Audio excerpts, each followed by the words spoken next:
Louis, Bonjour. à nouveau, welcome. Bon, Merci, on ne fait Denis. pas comme si on se vous voyait. Hein. Ici, Non, je pense que ça sert à rien. on n'essaye pas de print and, comme disait. Alors, Louis, on s'est connus dans une vie antérieure. Hier, il y avait un council autour de Frédéric qui a réuni le souverain et dans lequel il y avait une certaine Axel Lemaire, que tu connais bien pour avoir Je connais un petit peu. voilà, travaillé longtemps avec Axel, qui est rentré hier soir. Alors, Louis, bien évidemment, Deliveroo, toute petite fiche d'identité de Deliveroo en quelques secondes. C'est combien de chiffres, c'est combien de pays, comment ça évolue? Alors Deliveroo s'est lancé en 2013 à Londres. À l'heure actuelle, c'est présent dans 13 pays dans le monde. On travaille avec 50 000 restaurants et 50 000 livreurs. Donc ça, c'est le côté global. Moi, je suis là aujourd'hui pour vous parler du volet livreur, du volet indépendant, et ce qu'on essaye de mettre en place et ce qu'on veut mettre en place à l'avenir sur ce sujet. Dans tous les pays, c'est des indépendants? Tout à fait. Voilà. Donc ça, c'est une vraie économie. Vous êtes au centre de plein de sujets, forcément comme toutes les plateformes, au centre de plein de débats, et pour des bonnes, pour des mauvaises raisons. Mais en fait, c'est juste que c'est une économie nouvelle. Ce que les gens oublient, c'est nouveau. Donc c'est parfait dès le début de regarder l'économie capitaliste. Elle est imparfaite après 100 ans. Donc comment rendre l'économie digitale parfaite dès le départ? Mais vous avez décidé, parce que les livreurs, c'est un métier très particulier, qui a aussi une dangerosité importante, de dire il faut vraiment qu'on s'en occupe. Complètement. Nous, on travaille sur le marché français avec 10 000 livreurs aujourd'hui. 10 000? 10 000 livreurs qui vont être des étudiants qui font ça en parallèle de leurs études pour avoir du revenu complémentaire. Ça va être un entrepreneur qui a plusieurs jobs en parallèle et qui veut maximiser ses revenus. Et on a aussi des chômeurs ou du chômeur de longue durée qui se réinsèrent dans le marché du travail avec Deliveroo. Sous ton contrôle, il y a quelque temps, tu me dis, hein, tu m'avais dit, je crois qu'un livreur en moyenne, c'était quoi? Quelques mois en réalité, c'est très différent du secteur des VTC. On a déjà c'est en moyenne 15 heures par semaine et avec un pic d'inscription en septembre-octobre et ensuite une vague de désinscriptions entre guillemets vers le mois de mai, ce qui correspond grosso modo à la période scolaire. Mais ce qui est important de préciser sur ces livreurs, c'est que déjà 80% d'entre eux sont satisfaits et veulent recommander Deliveroo sur ce que ça leur apporte en termes de travail. Mais élément plus important encore, c'est que l'élément qui les motive à travailler pour Deliveroo, c'est premièrement la flexibilité et deuxièmement le travail bien rémunéré. Et donc on voit bien que cette flexibilité, elle est très importante. Pour autant, cette flexibilité, aujourd'hui, sur le marché du travail, elle se fait au détriment de tout le volet sécurité. Parce qu'on n'a pas le choix possible entre soit un salarié qui va avoir un certain nombre d'avantages, mais pas de flexibilité, et un indépendant qui, lui, va avoir énormément de flexibilité, mais quasiment aucun avantage. Et nous, c'est là-dessus qu'on essaye de travailler et d'avancer. Alors, vous appelez ça l'engagement, puisque le groupe part de Londres, donc vous êtes engagé derrière les livreurs, et ça, une caractéristique très intéressante, en France, on aurait parfois pris ça par silo, on donne ça à la RH, et puis un petit bout de la formation. C'est toute la société. On essaye de le faire à tous les niveaux parce que c'est ancré chez nous et c'est ancré par le biais de notre PDG et cofondateur William Chou, qui a été le premier livreur également. Et je pense que ça incarne aussi des valeurs en interne.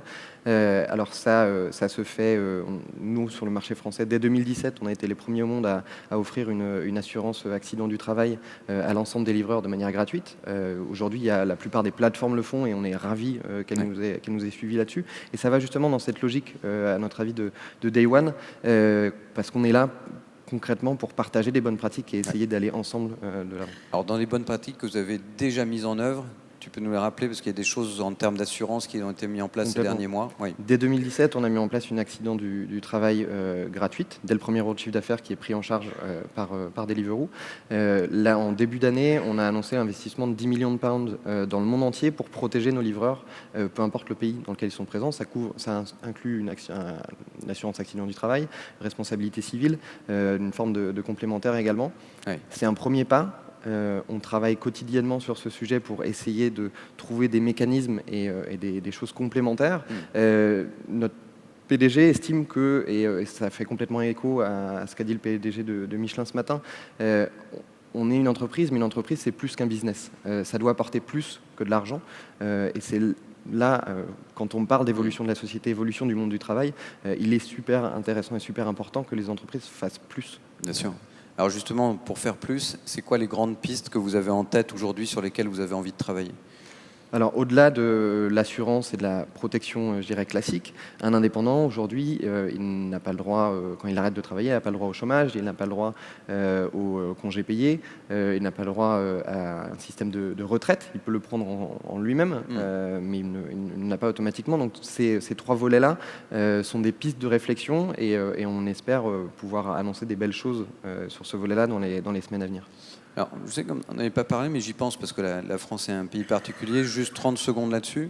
Le paradoxe, voire la schizophrénie qu'on a dans le système français, c'est que quand tu commences à t'occuper d'un indépendant, on a tendance à vouloir te requalifier en contrat du travail.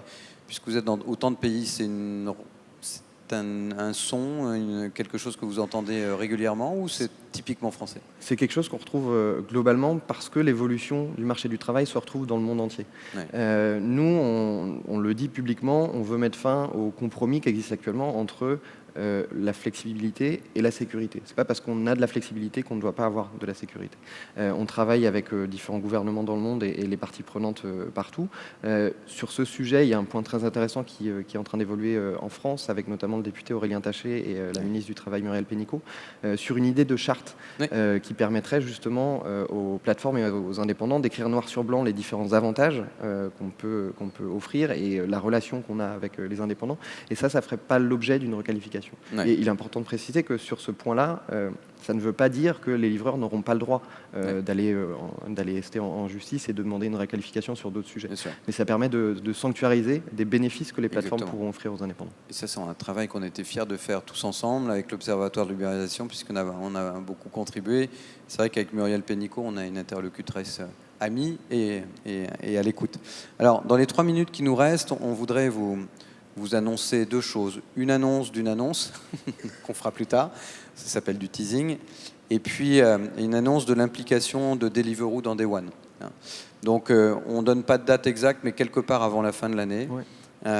Le fondateur de Deliveroo, j'imagine que c'est lui qui portera vraisemblablement l'annonce avec vous, mais en commençant par la France.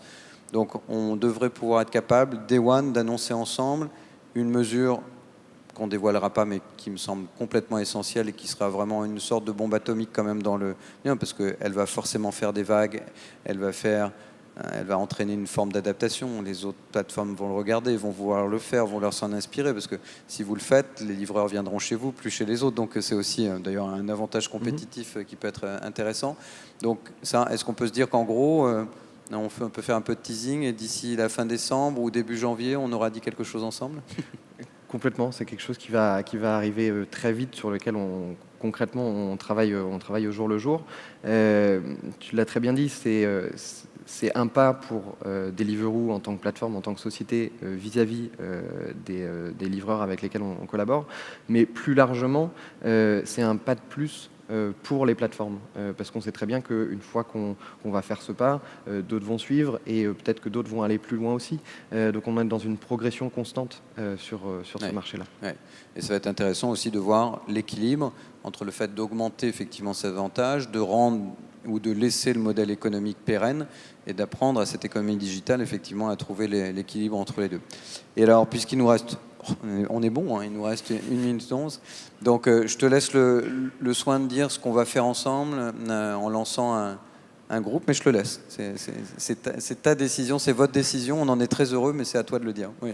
Deliveroo en tant que société, on a été très enchantés quand Denis est venu nous parler du projet Day One, du mouvement Day One de façon globale, et je suis loin d'être le premier à le rappeler, parce que j'ai cru comprendre que depuis hier, les félicitations sont nombreuses et on est tous là pour l'attester.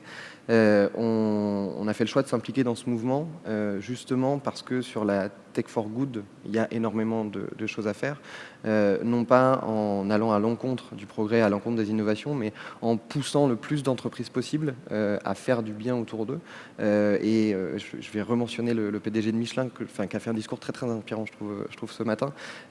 On doit aller au-delà du business. Et donc nous, on a fait le choix de travailler, d'essayer de rassembler un certain nombre d'entreprises et de plateformes autour de nous pour essayer d'aller de l'avant, chercher des nouvelles pratiques, partager aussi des bonnes pratiques, parce qu'il y a certaines plateformes qui n'ont pas forcément conscience de ce qu'il faut faire, peut-être parce qu'elles sont à un stade un peu moins avancé dans leur business et elles doivent se concentrer sur leur business.